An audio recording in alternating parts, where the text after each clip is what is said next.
பாண்டியன் ஸ்டோரியில் அடுத்து வர எபிசோடில் நம்ம மீனாக இருந்துட்டு நேராக பாண்டியனோட வீட்டுக்கு தான் வராங்க. அங்கே வந்த உடனே பார்த்தீங்கன்னா கோமதி இருந்துட்டு உனக்கு பிடிச்சதை தாண்டி சமைச்சு வச்சுருக்கேன், சாப்பிட்றியா போடட்டுமா அப்படின்னு சொல்லிட்டு கேட்கவும், இல்லத்த எனக்கு வேண்டாம் அப்படின்ற மாதிரி சொல்லிடுறாங்க. அதுக்கடுத்து தான் நம்ம ராஜியெல்லாம் வராங்க. மீனாக்கா என்னாச்சு உங்களுக்கு, ஏன் முகலாம் ஒரு மாதிரி இருக்குது, வீட்டுக்குள்ளே வந்தாவே அவ்வளோ சந்தோஷமாக வருவீங்க, இப்போ என்னாச்சு உங்களுக்கு அப்படின்னு சொல்லிட்டு கேட்கவும், என்ன செய்கிறதுன்னு எனக்கும் ஒன்றும் புரியல, எதுவும் புரியாமல் தான் இருக்கேன் அப்படின்ற மாதிரியே சொல்லிடுறாங்க. ஏய் என்னடி இது, எதுக்கும் ஒட்டத்துக்கும் வருவதுக்கு மாதிரி இப்படி எதுவுமே ஒட்டாமல் பேசிக்கிட்டு இருக்க, என்னாச்சுன்னு சொன்னால் தானே தெரியும், உனக்கும் அவனுக்கு ஏதாவது பிரச்சனையா அப்படின்னு சொல்லிட்டு கேட்கவும், அது எனக்கே தெரியலத்த அப்படின்ற மாதிரி சொல்லிடுறாங்க.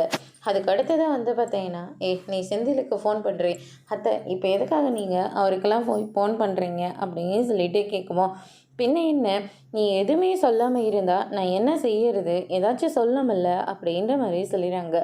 என்ன சொல்கிறதுனே தெரியல அத்தை, அவர் பீரோவில் கட்டாக பணத்தை வச்சுருக்காரு அப்படின்ற மாதிரி சொல்லிடுறாங்க.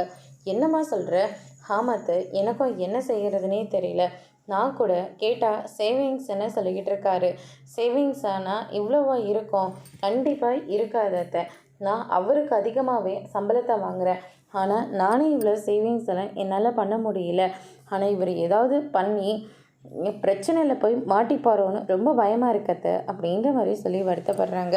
அதோட இன்னைக்கான பிரம முடிச்சிருக்காங்க.